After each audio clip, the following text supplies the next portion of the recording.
Back to the Future director Robert Zemeckis said they never intended to make a sequel to the movie, and if they had, they wouldn't have put Marty's girlfriend Jennifer in the car with him and Doc at the end of the first movie. Since they did put Jennifer in the car, and in his own words, Jennifer didn't have much to do, Zemeckis said they had to find a way to get rid of her so the movie could focus on Marty. I've been wondering, why did you think you had to get rid of Jennifer, Zemeckis? Surely this movie could have been about Marty while allowing a side character to come along for the ride. Maybe it would have been difficult to balance her, Marty, and Doc in these movies, but I think something could have been worked out. So let's give it a go. In the first movie, Marty knows nothing about time travel, nothing about the 1950s, and he uses that to his advantage. But Doc, both 1985 and 1955 versions, are the mentor to Marty's apprentice, if you will. Mentor isn't the right word, but Marty is learning the ropes, so to speak. But if you throw Jennifer into the mix, Marty's got a week of experience she doesn't have. It would be fun if you separate Marty and Jennifer from Doc, and Marty is the one telling Jennifer she's not thinking fourth dimensionally. Doc doesn't have the knockout laser thing. You can't just walk into a store and buy knockout laser. Think of the implications. So Doc has to get creative to keep Marty Jr. out of the way while Marty and Jennifer talk to Griff.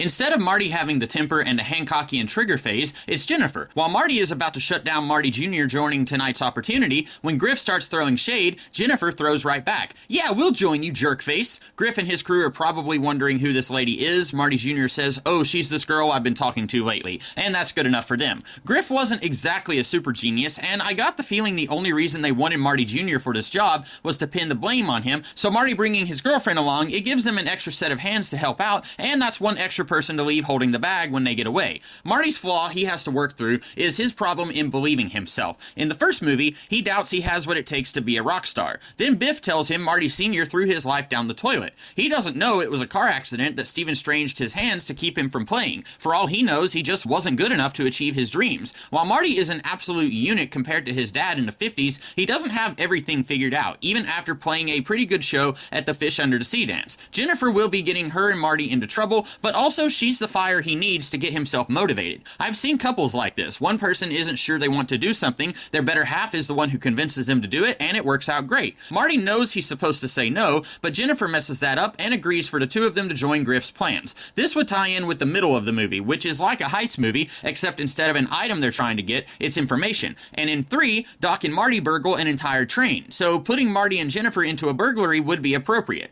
Marty's freaking out they're doing the exact opposite of what Doc wanted them to do, but Jennifer figures they can turn the tables on Griff and somehow frame him for the crime he's planning to commit before he can do it to them. Much like how Marty uses knowledge from the 1980s to help in situations in the 50s, he and Jennifer do the same with Griff's robbery. Something that's common knowledge in the 1980s, Griff wouldn't have any idea what that is, and they use that to their advantage. Since we don't want Marty being too much of a square, while he does have self-doubt, he isn't too shabby at breaking and entering, though he wouldn't want to make a habit of it. They frame Griff, but Biff still overheard Marty and Doc talking about time travel earlier. Doc parks the DeLorean to rendezvous with Marty and Jennifer. They come back just as Biff parks it. You get the drill. I admit it doesn't make sense that this version of 2015 would still exist after Biff made the changes, but this plot hole has to exist or we would have a 20-minute movie. Act 2 would require the least amount of changes. Jennifer and Marty are walking through the streets. They figured out something is wrong. Then a biker gang pops up. Hey, Jennifer, I thought you were in Alcatraz doing life. Nice to see you got out. Hey, come meet the rest of the gang. Marty is nervous about splitting up, but Jennifer says this is fine. It's a fact-finding mission. I'll figure out what I can. You need to find Doc and stop him from dismantling the DeLorean before he can fix this mess. Things play out the same until Marty needs to confront Biff about the almanac, at which point, if you ever wondered how Marty sneaks into a building I assume has more than 3 guys on security when he got kidnapped by Billy Zane when he was just near the building before, well, so did I.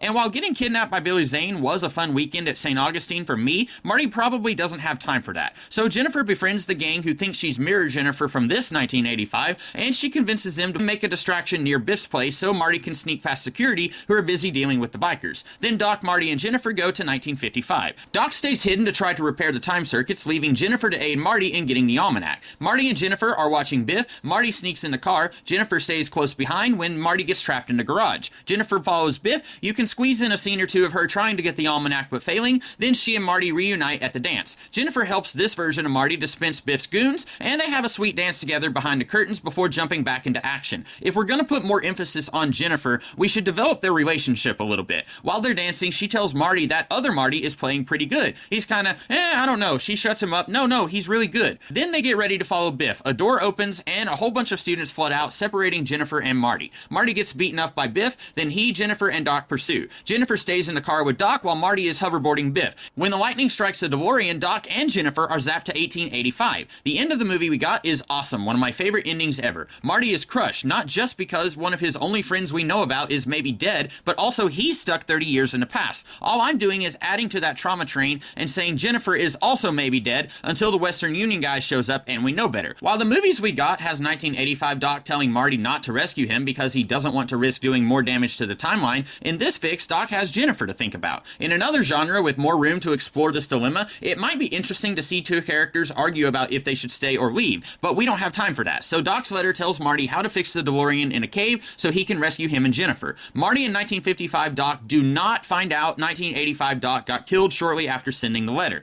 Doc and Marty don't find out, but we do, sort of. More on that later. Marty knows as soon as he gets the letter he's going back to rescue them, so we don't need that extra something to motivate Marty. Buford's about to hang Marty, and Jennifer helps Doc rescue Marty. She's the one who shoots the rope, and when Buford and the boys are about to shoot her, Doc covers her. In the first movie, 1955 Doc says he cannot know anything about his future, changes his mind, then 1985 Doc tells Marty he can't know anything about his future. Then Marty isn't allowed to rescue Doc because messing with the time stream is dangerous, but Doc is living it up in 1885. Everybody knows his name, he's invented a kaiju-sized refrigerator. I assume he plans to leave in 1885. Then he gets angsty because he rescued a woman who history said was supposed to die. He's very inconsistent. Part of this is his changing roles from dynamic character in the first movie to a little bit more of a static character across movies 2 and 3. But even within 2 and 3, Doc is still inconsistent. This could be addressed pretty easily. Doc was concerned about accidentally ending the universe, but then the space-time continuum doesn't break when he reads the letter or when the two Jennifers come face to face. So we have plot-informing character. Now Doc is, I won't say reckless, but less concerned about damaging the timeline.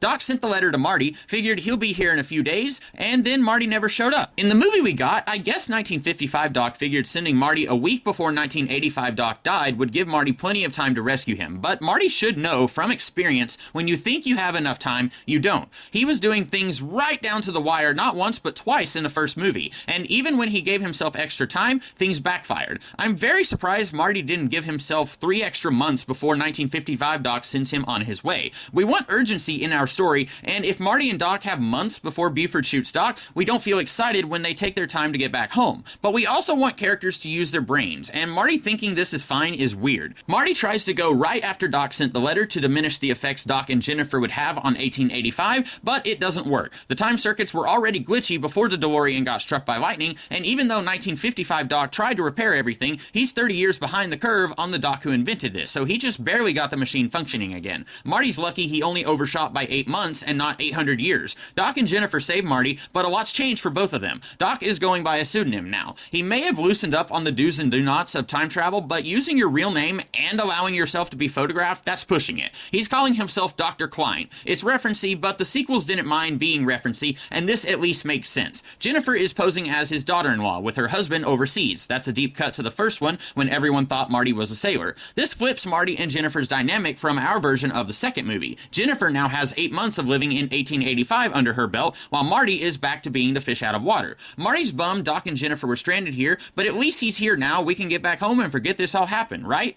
Right? For Jennifer, this is basically a big adventure for her, but she's excited to get back home. But for Doc, back home, everyone thinks he's crazy. He doesn't have a life to get back to like Marty and Jennifer do. 8 months ago, he was ready to go. Then he waited, and the longer he waited, the less sure he was Marty would come. Not Marty's fault. You can't expect a slacker with no science know-how to fix a time machine. Not even 1955 Doc could manage that. 1985 Doc suspected it was a long shot, but sent the letter to keep Jennifer in good spirits. But as he waited, I won't say he became despondent, but he was pretty sure waiting to die in the Old West was his fate. Then he met Clara Clayton. Yes, they met before Marty shows up. That means we miss the cool rescue where they first meet, but it also means their relationship has more than 1 week to develop. I'll give Lloyd and Steenburgen credit. They're adorable, but my brain is telling me you've known each other less than a week. This isn't Romeo and Juliet. Stop acting like it's the end of the world that a guy you just met needs to catch a train. But if they've known each other for months, if Doc finally met someone who doesn't think of him as the token mad scientist and likes his sciencey nature, it's heartbreaking to ask Doc to leave that behind for Marty and Jennifer's sake. And this relationship kind of looks like Marty and Jennifer's, with Clara encouraging Doc in his interests when before, while he didn't need anybody to tell him to pursue this, he also didn't have anyone on his side either. In the movie we got, we have a ticking clock of Mad Dog wanting to kill Doc, and later Clint Eastwood, and balancing that with Doc's budding romance with Clara.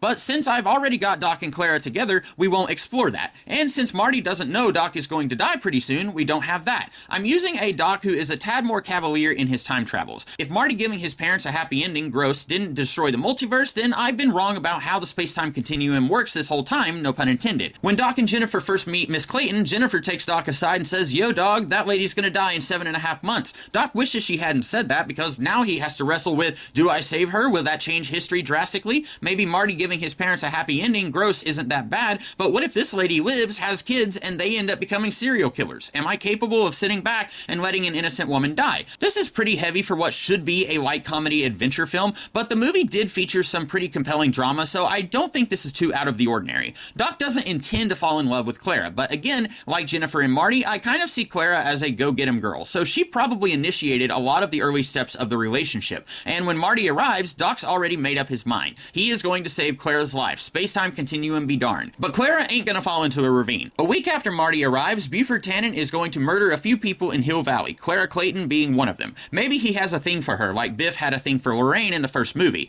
This movie briefly touched on that, but didn't take it far enough to parallel the first movie. Or Clara invoked Tannen's wrath when she failed his son. He might not put any stock in the importance of school, but he sees her criticizing his son's brains as her looking down on the Tannens, and he will have recompense. Or she's in the wrong place at the wrong time. That happens a lot in these movies, and she ends up getting killed while he's robbing a bank. It could be anything. The DeLorean is still malfunctioning, so they still need to hijack a train to get it up to speed to time travel, but there are a couple of trains between now and Clara dying, and Doc insists, no, we're not leaving yet, showing how far he's come since we last saw him. Remember when I said 1955 Doc and Marty don't find out 1985 Doc is going to get killed by Buford? This might be a little squirrely, I don't know if it would work. When 1955 Doc and Marty are getting the DeLorean out of the cave, we the audience see a gravestone with the dead date as 1885, and the name, Calvin Klein. At that point, we know Marty has used that name, so Marty's heading into some trouble. But then we get to 1885, Doc is using the name Calvin Klein.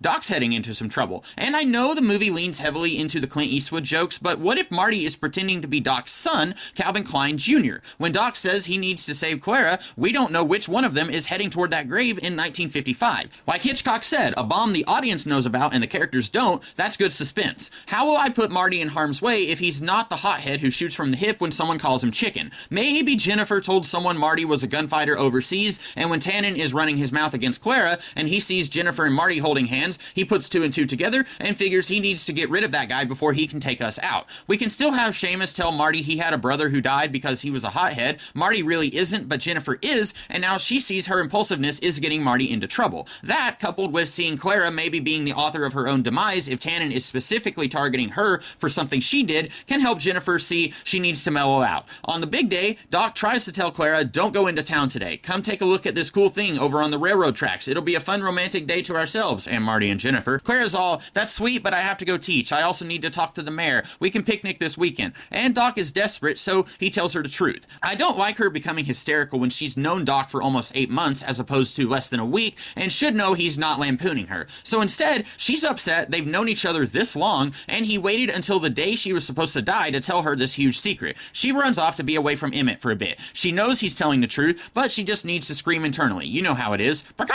She gets just far enough away. Doc thinks she's upset, but at least she's not going into town. I've saved her life, but little does he know one of Biff's men was casing the joint and kidnaps her as she's running away. They take her to the bank, kill two birds with one stone, burgle the bank, and they kill the school marm. Since Doc already concluded his character journey by putting his love for Clara over his stringent time travel rules, he doesn't have to have a major part to play in the rescue. Likewise, Jennifer already concluded her hot temper could have gotten Marty killed at the dance if it wasn't for Marshall Strickland's timely arrival. Maybe she and Marty had a conversation after that, where Marty diplomatically agrees she could tone it down, but he also likes her feisty, so don't tone it down too much. Jennifer goes to find the marshal, leaving Marty and Doc to rescue Clara. Doc sneaks in through the back door to get the hostages, while Marty, using his knowledge of a fistful of dollars, distracts Tannen long enough for Doc to do his part. Still super risky, but what can you do? The day is saved thanks to the Powerpuff Girls, and maybe the marshal asks Marty how he was able to handle this with no casualties, and Marty mentions he did a report on the Iran hostage crisis. LOL 1980s reference. Then Doc sees it's time for the train to be coming in, so our four leads all get on their way.